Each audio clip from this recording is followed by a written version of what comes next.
여러분 들어보셨을 것입니다. 나 돌아갈래라고 하는 어떤 사람의 절규, 그 외침. 여러분 1990 정확히 기억이 안 나는데요. 그때 개봉되었던 박하사탕이라고 하는 영화의 첫 장면입니다.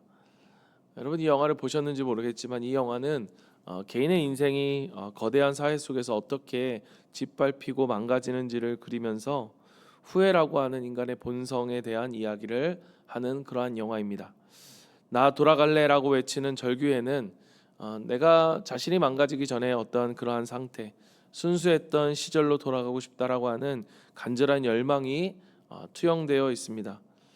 이후 영화는 이 남자가 어떻게 자신의 뜻과는 다르게 밀리고 밀려서 그 자리에 서게 되었는지를 시간을 거슬러 올라가는 사건을 하나씩 펼쳐냅니다. 그러니까 영화의 마지막과 처음이 연결되면서 이 시대의 굴레 속에서 망가진 영혼의 비참함에 공감하면서 영화는 끝을 맺습니다. 생각해 보면 여러분 우리도 그런 때가 있지 않습니까? 그때 만약 그랬더라면, 반대로 그러지 않았더라면, 아쉬움이 가득 담긴 그러한 가정을 우리가 해보지만 그것이 얼마나 의미 없는 일인 줄을 우리가 잘 알고 있습니다. 왜냐하면 아무리 후회해도 바뀌지 않기 때문입니다. 그런데 사실 이 영화는 그 절규 이후에 시계가 거꾸로 돌아가 그 전으로 데리고 가는데, 그런데 그럼에도 불구하고 다른 선택을 하지 못하고 결국 같은 결론에 이르게 되는 것이 사실 우리에게 더욱더 주는 큰 충격이기도 합니다. 이것이 바로 인간이 지닌 한계라는 거죠. 오늘부터 우리가 묵상할 이 스가랴서는 우리를 향해서 내게로 돌아오라 말씀하시는 하나님의 초청으로부터 시작되어집니다. 그러니까 비참하게 망가진 그러한 인생, 그러한 이스라엘을 향해서 하나님께서 다시 돌아가자, 나의 사랑의 관계를, 나와의 그 관계를 회복하자라고 말씀하십니다. 여러분, 인간으로서는 불가능한 일, 사실 우리가 어떤 사람과의 관계 한번 망가져 버리면 사실 깨어져 회복하기가 거의 쉽지 않습니다. 그러나 지금 돌아오라고 부르시는 분, 우리를 향해서 우리 그 사랑의 관계를 회복하자고 말씀하시는 분은, 여러분 오늘 말씀을 우리가 읽어봤지만 계속해서 반복되어지는 한 가지 하나님에 대한 표현이 있죠. 그게 뭡니까? 만군의 여호와, 만군의 여호와. 우리가 어떻게 돌아갈 수 있는지를 말씀해 주시는데, 그게 바로 7절부터 시작되어지는 8가지 환상을 통해서 말씀해 주시는 바로 그 내용들입니다. 우리가 어떻게 돌아갈 수 있는가? 여러분, 우리는 주님께 돌아갈 수 있습니다. 왜냐? 우리가 돌아갈 수 있는 가장 큰 이유는 뭐냐? 그분이 만군의 하나님이시기 때문입니다. 그리고 그 만군의 하나님이 우리를 향해 간절히 돌아오기를 바라시기 때문입니다. 그렇다면 우리가 이 스가랴 전체의 좀 배경을 간단히 알아야 될 텐데요. 그래야 이 말씀을 우리가 좀 이해할 수 있을 것 같습니다. 오늘 스가랴 선지자의 예언이 페르시아 왕 다리오가 집권을 하고 오늘 보면 2년 8개월 때 된 때임을 오늘 본문은 명확하게 알려주고 있습니다. 우리가 잘 아는 것처럼 이스라엘이 이 고레스 왕의 칙령으로 예루살렘에 돌아와 성전을 짓기 시작하죠. 그러다 중단된 지 16년째 되는 때였습니다. 그러니까 그들이 어떤 상태였는가는 그것을 보면서 우리가 짐작할 수 있겠죠. 여러분, 북이스라엘과 남유다가 다 망했습니다. 그나마 남유다는 70년 동안 포로 생활을 한 다음에 다시 예루살렘으로 돌아오지요. 바벨론이 페르시아에게 망하면서 이 페르시아 왕 고레스가 하나님의 감동을 받아서 그들을 본토로 돌려보내 주었기 때문입니다. 그들이 오자마자 했던 일은 무엇이냐? 바로 성전을 짓는 일이었습니다. 그러나 그들의 계획대로 되지 않았습니다. 왜냐? 그 지역에 이미 자리 잡고 있었던 사마리아 사람들이 방해를 했기 때문입니다. 결국 그들이 이 페르시아 왕에게 거짓 보고를 하게 되고 성전 건축은 중단이 되게 되었습니다. 그렇게 16년이 흐른 거예요. 성전이라는 것은 우리가 잘 아는 것처럼 이들에게 있어서는 그들의 존재의 이유와 같은 정체성이었기 때문에 그들은 자신의 정체성을 잃어버린 채 16년의 시간이 흘러왔던 것입니다. 그래서 하나님은 이 스가랴 전에 학개 선지자를 먼저 보내서 성전을 재건하라 말씀하십니다. 그러니까 자기의 삶에 빠져 16년 동안 그렇게 흘러오면서 자기의 삶에 빠져서 하나님을 잊고 사는 그러한 것을 책망하면서 너희의 우선순위를 바꿔라 라고 말씀하시죠. 그들이 정신을 차리고 다시 성전을 짓기 시작했던 것이 2달 정도 흘렀습니다. 바로 그때 하나님의 말씀이 지금 스가랴를 통해서 다시 한번 선포되고 있는 거예요. 그렇다면 우리는 이 질문을 던질 수 있겠죠. 왜 하나님은 다시 한번 2달 이후에 이 스가랴를 통해서 말씀하셔야만 했을까? 그들 안에 하나의 문제가 있었습니다. 그게 뭐냐? 그 성전, 그들이 짓고 있는 이 성전의 규모가 그들이 보기에 너무나 초라해 보였기 때문입니다. 그래서 에스라 3장에 보면 성전의 기초를 다 쌓은 후에 노인들이 통곡했다라고 하는 장면이 등장합니다. 그러니까 이 솔로몬의 시대의 성전의 규모의 화려함을 부모의 세대를부터 들었던 이 사람들은 그 솔로몬의 성전의 규모에 비해서 너무나 초라한 지금의 성전의 모습을 보며 가슴이 아파 통곡을 했던 거죠. 우리가 이렇게 힘들게 성전을 지은들 이 초라한 성전에 과연 하나님이 돌아오실까? 이 불안한 마음을 하나님은 아셨습니다. 여러분, 우리도 그럴 때가 있잖아요. 우리가 하는 이것이 어떤 의미가 있을까? 내가 하는 이 목장이 이렇게 고생하고 섬긴다 한들 정말 이들이 변화되어 무언가를 할 수 있는 그러한 사람들이 될까? 아니, 변화되어 한들 교회가 변할 수 있을까? 세상이 변할 수 있을까? 내가 하는 일이 정말 이렇게 고생하는 일들이 아무런 의미가 없을 것이다 라고 하는, 아무런 소용이 없는 일이 되었다. 여러분, 그거보다 더 비참한 일이 있겠습니까? 그래서 하나님은 그들에게 그들이 짓고 있는 이 성전이 어떤 의미 있는지를 우리에게 가르쳐 주시는데, 그 성전은 바로 장차 오실 메시아를 상징하고 그분을 통해 온 이스라엘이 온전하게 회복될 것이다 라고 하는 예언을 주시는 거죠. 그러니까 얼마나 그들에게 큰 위로가 됐을까. 그들에게 있어서 너희가 하는 지금 이 고생이 아무런 의미 없는 고생이 아니다. 여러분, 이것이 바로 오늘 우리에게도 말할 수 없는 위로가 되지 않을까 싶습니다. 그러니까 이 땅에서 하는 우리의 모든 눈물의 그 수고들이 의미 없는 것이 아니라 그리스도 안에서 반드시 열매를 맺게 될 것이라고 하는 이 약속의 위로가 오늘 저와 여러분에게도 임하기를 간절히 바랍니다. 그들을 위로하시고 그들을 치료하기에 앞서 하나님이 먼저 오늘 1절부터 6절까지의 말씀은 이렇게 쉽게 말할 수 있을 것 같아요. 진단을 하고 계신 거예요. 그러니까 처방전을 내리기 전에 뭐가 먼저가 이어집니까? 진단이 먼저 이루어지는 거죠. 그 진단, 그들의 상태가 무엇이었는가? 2절과 3절입니다. 여호와께서 너희 조상들에게 심히 진도하였느니라. 그러므로 너는 그들에게 말하기를 만군의 여호와께서 이처럼 이르시되 너희는 내게로 돌아오라 라고 말하죠. 너의 조상들이 어떻게 합니까? 내게 죄를 지었다 라고 말합니다. 그리고 내가 그들에게 크게 진노했기 때문이다. 그래서 처방이 뭐냐? 그들을 향한 그 처방이 뭐냐? 돌아오라는 거예요. 문제는 그들의 조상들이 죄를 지은 게 우리에게 무슨 상관이냐? 우리 이렇게 생각할 수 있지만 다시 바꿔 말하면 그들의 조상뿐만 아니라 그들 역시도 그들의 조상들과 다르지 않았다라는 것입니다. 그들의 입장에서는 그럴 수 있어요. 아니, 지금 우리는 성전을 짓고 있는데 어떻게 하나님 앞에 불순종한 우리의 조상들과 우리가 같다고 말할 수 있는가? 바로 여기에 돌아오라고 하는 그 처방, 그 명령의 의미가 담겨져 있는 것입니다. 여러분, 그들은 어떤 상태였는가? 그들에게 돌아오라는 것은 어떤 의미가 있었는가? 여러분, 우리가 이 말씀을 묵상할 때 여러분, 이 돌아오라라고 하는 말씀을 여러분 한번 오늘 하루 깊이 묵상해 보십시오. 이 돌아오라는 것은요, 여러분, 중심의 문제입니다. 여러분, 그들의 몸으로 따진다면, 물리적으로 따진다면 그들은 바벨론 포로에서 돌아왔습니다. 그리고 하나님의 명령에 순종하여 성전도 짓고 있었습니다. 그런데 하나님은 그들이 죄를 지은 조상들과 다르지 않으니 돌아오라고 하고 계십니다. 그 말은 하나님의 눈에는 그들이 아직 돌아오지 않았다는 거예요. 그럼 바로 여기서 우리가 알 수 있는 중요한 한 가지는 뭐느냐? 하나님께 돌아가는 것은 우리의 몸의 문제가 아니라 무엇의 문제입니까?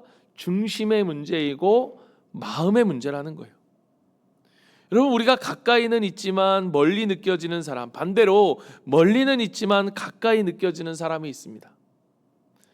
우리가 같이 매일 몸을 부대끼고 사는 아내일지라도 남편일지라도 멀리 느껴지는 사람이 있는가 하면 어쩌다 한번 만나는 그러한 친구인데 정말 가깝게 느껴지는 사람이 있죠. 성경에도 마찬가지로 예를 들어 예수님이 만나신 이방인 백부장, 마태복음 8장에 나오는 그러한 사람은 이방인이었고 예수님과의 거리상으로 따지면 정말 거리가 먼 사람이었습니다. 가장 먼 이방인. 그런데 예수님은 이 사람이 하나님 나라에 가장 가까운 사람이라고 말씀하십니다. 반대로 성전을 섬기고 예루살렘을 섬기고 있었던 바리새인과 종교인들은 몸은 가까우나 영적으로 너무나 먼 사람들이었습니다. 여러분, 우리는 어떻습니까? 여러분 자신은 어떻습니까? 하나님과 가까우십니까? 문제는 우리의 중심이라는 거예요. 우리의 마음, 우리의 영적인 거리인 것입니다. 하나님을 사랑하고 자발적으로 순종하는지 아니면 그분을 정말로 나의 삶의 주인으로 모시며 삶고 살아가고 있는지를 우리에게 묻고 계신 거죠. 여러분, 오늘 우리의 빛 대신 주님 앞에 그 하나님의 준엄한 빛으로 우리의 영혼을 살펴보시길 바랍니다. 나의 중심에 매여서 여전히 내 중심 속에서 하나님이 진노하시는 옛것으로 우리가 채워져 있다면, 그래서 우리의 마음이 하나님과 멀리 떨어져 있다면, 여러분, 우리가 정말 하나님 앞에 우리의 마음과 우리의 영혼의 죄를 고백하며 하나님께 돌아가는 그러한 우리가 되기를 바랍니다. 이 돌아오라라고 하는 이 말은 슈브라는 말입니다. 여러분 들어보셨을 거예요. 히브리어로 슈브입니다. 그런데 이 말은요, 이런 뜻이 아니에요. 내가 기다리고 있으니까 너 한번 마음 되면 한번 와볼래? 오려면 오고 말라면 말고. 우리 시온이가 이제 친친데이 때 전도를 하는데 이 아이가 이제 거절당하고 싶지 않으니까 그렇게 얘기를 하더라고요. 너 우리 교회 한번 갈래? 아니면 말고. 제가 문자로 봤거든요. 아니면 말고. 아니면 말고는 뭐니? 이 아이에게 나름대로 이제 친구한테 거절당하고 싶지 않아서 그런 거겠죠. 그럼 그 말이 아니라 이 슈브라는 말은요, 어떤 의미냐? 제발 돌아오라는 거예요. 제발 돌아오라. 이 간절히 외치고 있는 주님의 마음. 여러분, 선지자들을 통해 끊임없이 그들에게 이야기했지만 그들은 듣지 않았습니다. 아니, 어쩌면 끊임없이 이야기했기 때문에 더 냉담해졌을지도 모르겠습니다. 내가 하나님께 언제든 돌아갈 수 있으니 지금은 내 맘대로 살아야겠다. 우리가 VIP 전도하다 보면 그런 말 하잖아요. 지금은 바빠서요. 퇴직하면 갈게요. 좀 여유가 있으면 갈게요. 나중에 갈게요. 여러분, 시간이 우리의 문제를 해결해 주는 것이 아니에요. 앞서 말했던 영화를 여러분 기억해 보십시오. 왜냐하면 주님께 돌아가는 것은 시간이 돌아가면 그러한 돌아갈 수 있는 문제가 아니기 때문이에요. 여기는 우리의 상태의 심각성이 전제되어 있다는 것을 기억하십시오. 돌아갈래야 돌아가고 싶지 않은, 돌아갈 수가 없는, 그렇기에 우리를 향해서 슈브 돌아오라고 하는 이 부르심이 얼마나 간절한 부르심이고 얼마나 긴박한 부르심인지 오늘 주님이 우리를 향해 이 말씀을 하고 계신 거예요. 돌아오라. 스스로 돌아갈 수 없을 만큼 절망적이고, 그리고 스스로 돌아갈 수 없을 만큼 멀리 떨어진 우리이지만 만군의 여호와 하나님이 우리의 손을 잡으시며 자기의 품으로 우리를 이끄실 때, 여러분, 우리는 그 품에 안겨야 되는 것입니다. 여러분, 그 품에 안기십시오. 주님께 돌아가십시오. 여러분, 5절과 6절을 보십시오. 너희 조상들이 어디 있느냐? 또 선지자들이 영원히 살게 했느냐? 내가 나의 종 선지자들에게 명령한 내 말과 내 법도들이 어찌 너희 조상들에게 임하지 아니하였느냐? 그러므로 그들이 돌이켜 이르기를 만군의 여호와께서 우리 길대로 우리 행위대로 우리에게 행하시려고 뜻하신 것을 우리에게 행하셨도다 하였느니라. 아멘. 여러분, 결국 선지자들은 죽었습니다. 다 죽었어요. 그런데 무엇이 살아있습니까? 여전히 그들 가운데 그 뜻이 이루어지고 그 뜻이 행했던 것은 무엇입니까? 하나님의 말씀이죠. 이 70년 이후에 돌아온 그 포로 생활에서 돌아온 그것은 선지자들은 이미 다 죽고 사라져 버렸지만 여호와의 말씀은 영원하여서 그들 가운데 성취되었음을 우리에게 보여주고 있는 거죠. 여러분, 우리는 이것을 기억해야 됩니다. 무엇이냐? 여러분, 세상에 영원하다라고 말할 수 있는 건 아무것도 없어요. 우리가 결혼할 때 우리 아내에게 영원히 사랑할게라고 했어도 여러분, 그거 거짓말입니다. 거짓말이라는 것은 제 마음의 감정의 거짓말을 말한 게 아니라 우리가 할 수 없는 거라는 거예요. 왜냐하면 우리는 영원할 수 없는 존재이기 때문에. 영원할 수 없다라는 것은 예수님을 믿지 않는 우리의 상태, 우리의 감정으로서를 이야기하는 거고요. 그런데 영원하다라고 말할 수 있는 건 단 하나밖에 없습니다. 무엇입니까? 하나님의 말씀. 여러분, 이 세상의 모든 역사는 하나님의 말씀대로 이루어 간다는 것을 여러분, 오늘 우리는 이 말씀을 통해 기억해야 돼요. 그렇기 때문에 우리가 어제도, 그리고 며칠이 지난 그 다음도, 어제 말했던 그것도 사라져버리는 이 시대 속에서 영원한 것이 있다라고 하면 그 영원한 것에 우리가 바라봐야겠죠. 영원한 것을 바라봐야겠죠. 그래서 우리는 주님의 말씀을 들어야 되는 거예요. 여러분, 오늘 그들이 예루살렘의 성전을 짓고 있으니 우리는 괜찮다라고 생각했던 것처럼 우리도 하나님을 예배하고 있으니 괜찮다라고 우리가 그저 그렇게 생각한다면, 여러분, 오늘 이 돌아오라고 하는 이 말씀, 그 말씀 앞에 우리가 정말 우리의 죄성을 철저하게 깨닫고 우리의 삶이 하나님의 다스림만을 받으며 그 말씀 앞에 순종하는 삶, 그분을 나의 삶의 주인으로 모시고 살아가는 삶으로 회복되어지는 것, 오늘 우리에게 이 말씀은 이것을 명령하고 말씀하고 있는 것입니다. 여러분, 하나님 말씀이 우리의 삶에 무엇보다 최우선이 되어야 합니다. 어떤 일이나 계획이 돌아오라는 간구보다 먼저가 돼서는, 우선이 되어서는 안 된다는 거예요. 하나님은 나의 계획보다 중요하신 분이십니다. 나의 삶이 온전히 회복되어 망가지기 전으로, 아니 그보다 훨씬 더 나은 이전의 상태로 돌아가기 위해서는 우리의 모든 삶의 과정에 하나님이 계셔야 합니다. 그래서 우리에게 돌아오라 말씀하고 계신 것입니다. 말씀을 마치겠습니다. 여러분, 우리의 모습을 하나님 앞에서 우리가 직시하길 바랍니다. 그래야만 우리가 내일부터 이어지는 이 스가랴의 8환상, 여러분, 이 말씀이 너무너무 귀하거든요. 마틴 로이든 존스 목사님은 구약의 복음이라고 이야기하는 이 스가랴서의 8가지 환상을 말씀하십니다. 이 위로와 격려와 소망의 말씀을 우리가 붙들 수 있는 거예요.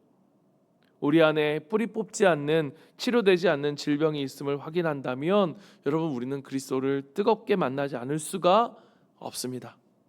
오늘 그 말씀 안에서 주님을 그 향해 우리의 눈물을 흘리며 주님을 만나게 되는 그 시간들을 우리가 고대하며 오늘 이 말씀을 다시 한번 우리의 마음 안에 새길 수 있는 저와 여러분이 되기를 간절히 소망합니다. 우리 시간 같이 한번 기도하며 나아갑니다. 오늘 하나님께 온전히 돌아오는 회개의 마음을 달라고, 우리의 외형적인 신앙 행위에 만족하지 않고 마음 깊은 곳에서 중심을 향해 하나님을 향한 진정한 회개와 돌이킴이 있도록 하나님, 내 중심이 주님께 완전히 돌아가길 원합니다. 하나님의 말씀 앞에 우리의 상태를 분별하고 그 말씀이 우리에게 거울이 되어 우리의 삶과 영혼의 상태를 비추며 하나님 말씀 앞에 우리가 찾아설 수 있도록 기도하길 원합니다. 하나님의 말씀이 우리의 삶을 이끄는 최우선의 기준이 되게 하여 주시옵소서. 그리스도를 주인으로 모시는 삶을 우리의 삶의 모든 영역 속에서 하나님의 주인 되심을 고백하며 자발적인 순종과 사랑으로 하나님을 섬길 수 있도록 오늘 하루 그렇게 하나님이 내 삶의 주인이 되어 살아가는, 하나님의 뜻에 따라 살아가는 우리의 삶이 되게 해달라고 이 시간 간절히 기도하고요. 여러분, 각자의 기도 제목을 가지며 기도할 때 특별히 우리 몽골에 가 계시는 우리 원로 목사님 부부와 우리 이영민 장로님과 우리 황명아 목녀님, 이영민 목자님과 황명아 목녀님을 위해서 같이 한번 기도하고, 그리고 우리 이번 주에 있을 우리 이용 공동체 우리 단기 선교를 위해서, 그리고 우리 청소년부 수련회를 위해서 우리 같이 한번 기도하며 주님 앞에 나아가도록 하겠습니다. 기도하겠습니다.